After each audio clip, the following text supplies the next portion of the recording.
मला यानंतर विचारायचं आहे की आपल्या महाविद्यालयामध्ये शिक्षणाव्यतिरिक्त सुद्धा अनेक वेगवेगळ्या ॲक्टिव्हिटीज होत असतात ज्या विद्यार्थ्यांच्या सर्वांगीण विकासासाठी त्याचा फायदा होतो त्यांना खूप. तर अशा कुठल्या प्रकारच्या ॲक्टिव्हिटीज आपण कॉलेजमध्ये कंडक्ट करत असता? अभ्यासाबरोबरच विद्यार्थ्यांचं व्यक्तिमत्व विकास होण्याच्या दृष्टिकोनातून आम्ही बरेच प्रयत्न करत असतो. त्यासाठी आम्ही विविध व्याख्यानमालांचं आयोजन करतो. म्हणजे त्याच्यामध्ये कायदेविषयक व्याख्यानं असतील किंवा त्यांची पर्सनॅलिटी डेव्हलप होण्यासाठी वेगवेगळ्या विषयांची आम्ही व्याख्यानं घेतो.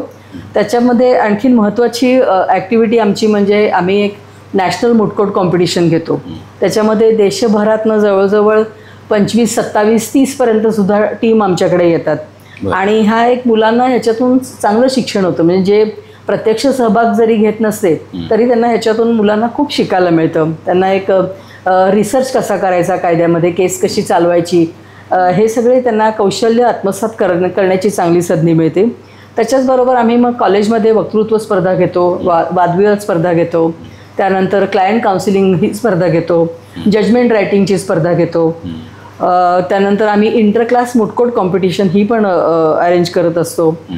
आणि मग त्यांना आम्ही म्हणजे हे झालं को करिक्युलम. त्याच्यानंतर आम्ही त्यांना कल्चरल ॲक्टिव्हिटीजमध्येही प्रोत्साहन देतो. त्यातही आमची मुलं चांगले यश संपादन करतात. जिथे ते सहभाग घेतात तिथे त्यांना यश मिळतंच. हा आमचा नेहमीचा अनुभव आहे.